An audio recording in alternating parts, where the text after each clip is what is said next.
Hello, हाय, नमस्ते, good afternoon. मेरे साथ जुड़ने के लिए धन्यवाद। मैं HM Sharma Rajasthan education hub से आप सभी का स्वागत करती हूँ। देखिए, कल हमने पढ़ा था भोजन की आवश्यकता व उसके घटक पार्ट 1। आज हम पढ़ेंगे भोजन की आवश्यकता व उसके घटक पार्ट 2। देखिए, भोजन क्यों ज़रूरी होता है। भोजन इसलिए ज़रूरी होता है जिससे आपकी डेली रूटीन की जो आवश्यकताएं हैं वो पूरी हो जाए, आपको ऊर्जा की प्राप्ति हो सके, तभी तो आप विभिन्न प्रकार के जो काम है वो कर पाओगे। तो आपके कामों को प्रदान करने के लिए, ऊर्जा प्रदान करने के लिए जो है वो भोजन की आवश्यकता होती है। देखिए, मैंने आपके सामने एक इमेज रखी है। इसमें जो है फुल डाइट है। इतनी जो है वो फुल डाइट में आपको कैलोरी भी मिलेगी, कार्बोहाइड्रेट है, प्रोटीन है, वसा है, हर चीज़ जो है आपको यहाँ पर देखने को मिलेगी। तो देखिएगा, भोजन के अवयव या घटक, घटक कहूँ या अवयव कहूँ या अंग कहूँ, बात बराबर है। तो पहला जो है, आपके शरीर को सबसे ज़्यादा ज़रूरत पड़ती है वो किसकी पड़ती है? कार्बोहाइड्रेट की पड़ती है। आपको पता ही है शरीर को सबसे ज़्यादा ऊर्जा किसके द्वारा प्राप्त होती है, तो वो कार्बोहाइड्रेट के द्वारा प्राप्त होती है। अब देखिएगा, कार्बोहाइड्रेट जो है वो मुख्य रूप से हमारे शरीर में उसकी कितनी मात्रा है जो हमारे शरीर को उसकी नीड होती है, तो वो है 130 से 150 ग्राम। इसके अलावा प्रोटीन हमें चाहिए, वो कितना चाहिए? 78 ग्राम चाहिए। वसा की मात्रा चाहिए 22 ग्राम।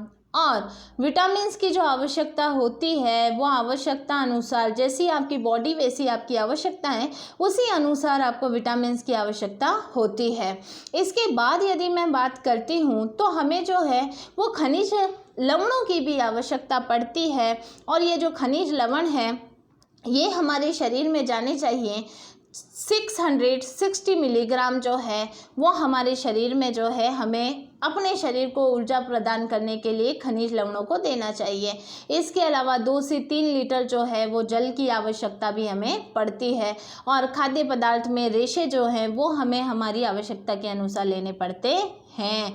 तो ध्यान में रखना, यहाँ से कैसे क्वेश्चन आते हैं मैं आपको बताती हूँ। यहाँ से क्वेश्चन आता है कि मानव शरीर को या स्वस्थ मानव शरीर को में जो है वो ऊर्जा के रूप में कार्बोहाइड्रेट की कितने ग्राम आवश्यकता पड़ती है, तो ऑप्शन में है 130 से 150। खाली 130 भी आ सकता है, खाली 150 भी आ सकता है, या इसके बीच का भी जो है वो ऑप्शन में आ सकता है, कुछ भी आ सकता है। तो ध्यान में रखना, एक स्वस्थ शरीर में जो है वसा की मात्रा कितने ग्राम होनी चाहिए, तो आपको ध्यान में होना चाहिए 22 ग्राम होनी चाहिए। चलिए, अब हम पढ़ेंगे भोजन के अवयव। अवयव कहो, घटक कहो, बात बराबर है। तो देखिए, सबसे पहले जो है भोजन के अवयव की बात करती हूँ तो मुख्य रूप से जो अवयव हैं, अवयव का मतलब घटक या अंग। तो देखिए, कुछ पदार्थ जो होते हैं वो हमारे शरीर को ऊर्जा प्रदान करते हैं और यही पदार्थ जो है हमारे शरीर के पोषक तत्व कहलाते हैं। इसी से हमारी जो ये शरीर रूपी मशीन है वो काम करती है। तो भोजन के अंतर्गत जो है मुख्य रूप से कौन कौन से घटक होने चाहिए, तो सबसे मुख्य रूप से पहला है कार्बोहाइड्रेट, फिर है प्रोटीन, फिर वसा है, फिर विटामिन है और फिर खनिज है। ये जो है हमारे शरीर के लिए जो है मुख्य रूप से महत्वपूर्ण स्थान रखता है। अब देखिएगा, कल वैसे मैंने आपको कार्बोहाइड्रेट के बारे में बताया था, फिर से आज मैं आपको बता रही हूँ। जो कार्बोहाइड्रेट है वो मुख्य रूप से यदि बात करते हैं तो ध्यान में रखिएगा, कार्बोहाइड्रेट जो है वो हमारे शरीर को ऊर्जा देने वाला भोज्य पदार्थ है, हमारे शरीर को मुख्य रूप से ऊर्जा देता है।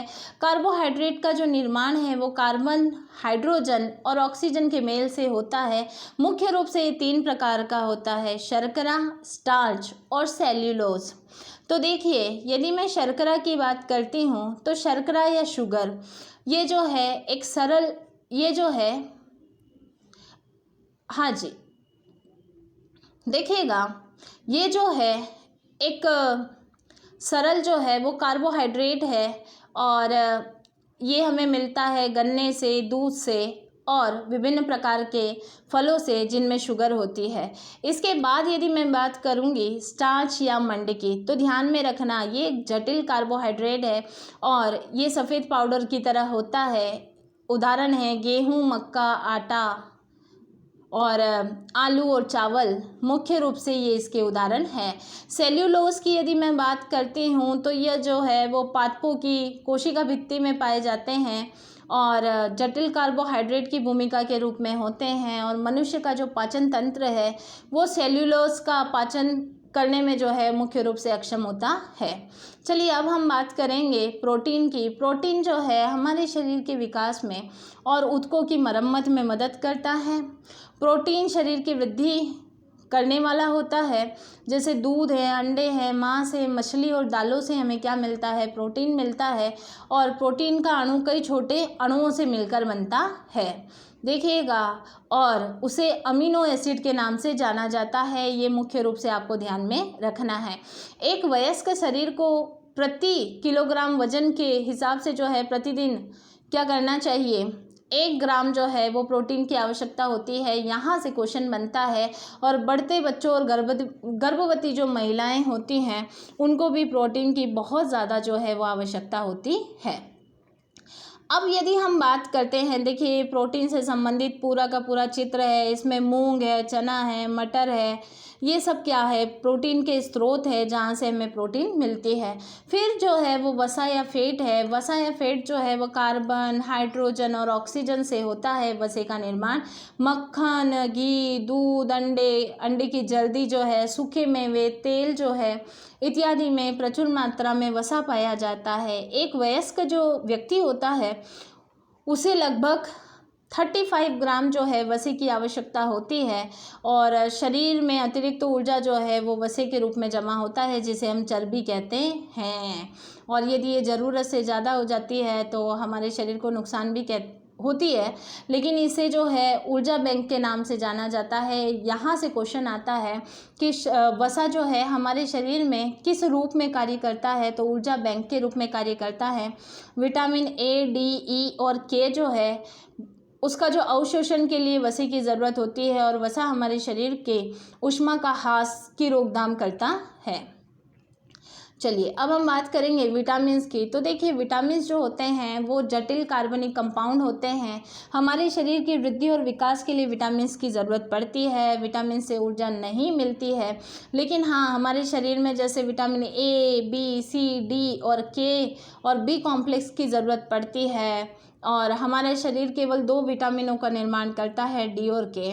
इसलिए अन्य विटामिन जो है हमें भोजन के रूप में मिलते हैं। चलिए देखिए अब जो है वो जल में घुलनशील होते हैं विटामिन्स। अब देखिएगा महत्वपूर्ण जो विटामिन्स है वो कौन कौन से हैं? B1, B2, B3, B4, B6, B9 और B12 ये महत्वपूर्ण विटामिन है। अब चलते हैं हम आगे।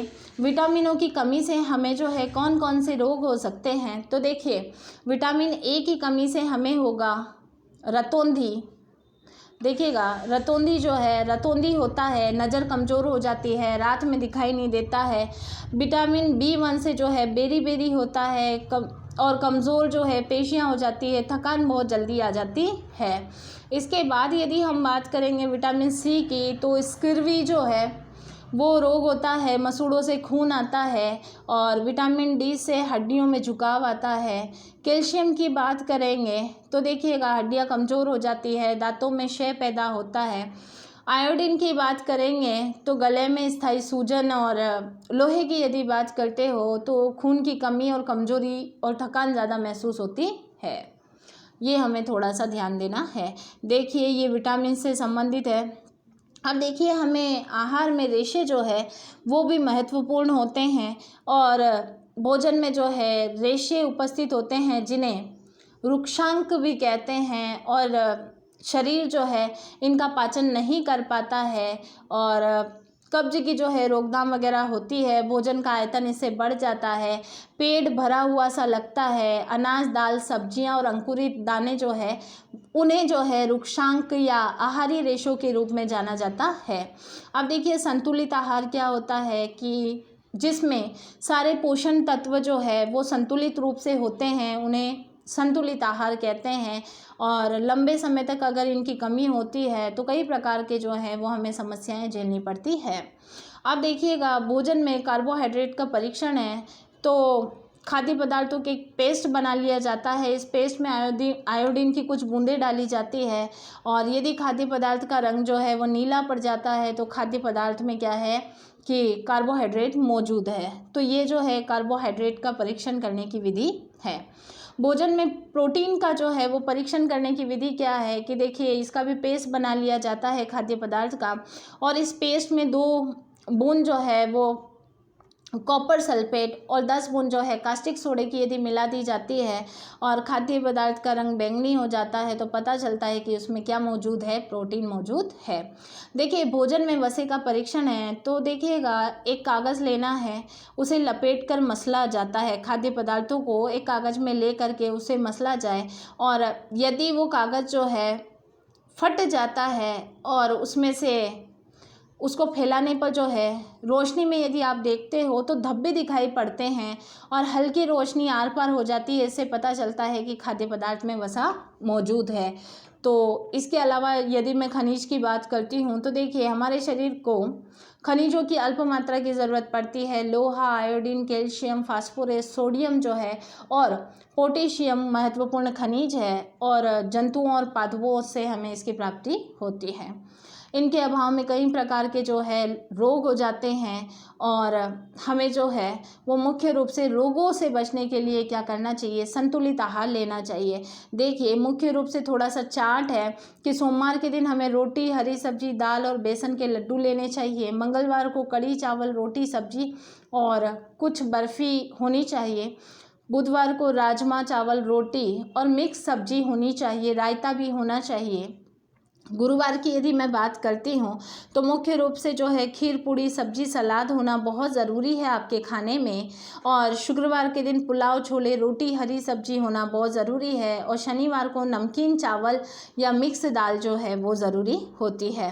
देखिएगा इसके अलावा सलाद तो कंपलसरी है ही सही। देखिए यहाँ पर जो है ये चित्र दिया गया है, इससे पता चलता है कि परफेक्ट डाइट क्या होती है। इसके अलावा देखिएगा ज़्यादा मात्रा में खाने चाहिए। इस तरीके से जो है देखिए स्वस्थ तेल का प्रयोग करना चाहिए, सब्जियों का प्रयोग करना चाहिए, सब्जियों को धोना चाहिए, धो के खाना चाहिए। फल है, फलों को धो के खाना चाहिए। इसके अलावा फलों के छिलके भी जो है वो प्रोटीन से भरपूर होते हैं, उनमें भी जो विटामिन्स की मात्रा होती है। स्वस्थ प्रोटीन लेना चाहिए और साबुत अनाज ज़्यादा होना चाहिए आपके खाने में। तो मुख्य रूप से जो है हमें इस प्रकार का भोजन करना चाहिए। देखिए एक पनीर का पराठा है तो देखिएगा ये एक बैलेंस डाइट है जिसको खाने से क्या होगा कि बिल्कुल आप जो है वो खाना किस प्रकार से कर सकते हैं। जैसे ये फल और अंकुरित अनाज है और मिक्स वेज रायता है, ये आपको देखने को मिल रहा है। तो देखिएगा इसके अलावा यदि हम बात करते हैं तो देखिए हमें दूध भी लेना चाहिए और हम यदि बात करते हैं तो लस्सी, फल होना बहुत ज़रूरी है। सब्जी युक्त ऑमलेट भी आप खा सकते हो और इस प्रकार से जो है आपकी बैलेंस डाइट से आपके जो शरीर में भोजन के सारे घटक विद्यमान हो जाएंगे। आपकी जो रोगों से लड़ने की जो रोग प्रतिकारक क्षमता है वो बहुत ज़्यादा बढ़ जाएगी और नतीजा एक आप जो है वो स्वस्थ शरीर जो है वो प्राप्त करेंगे। वैसे भी कहा जाता है कि जिसका शरीर स्वस्थ होता है उसको जो है वो मानसिक और शारीरिक रूप से बिल्कुल फिट होता है। तो इसीलिए जो है हमें अच्छा खाना चाहिए, अच्छा सोचना चाहिए। इसी के साथ आज हमारा पार्ट 2 भी कंप्लीट होता है। इससे संबंधित सारे के सारे क्वेश्चन जो है मैं अगली वीडियो में आपके साथ डिस्कस करूँगी। तब तक के लिए धन्यवाद। वीडियो अच्छा लगा हो ज़्यादा से ज़्यादा लाइक कीजिए, शेयर कीजिए और नए हैं तो चैनल को सब्सक्राइब कीजिए। वापस अब मिलते हैं शाम को 5 बजे। तब तक के लिए धन्यवाद।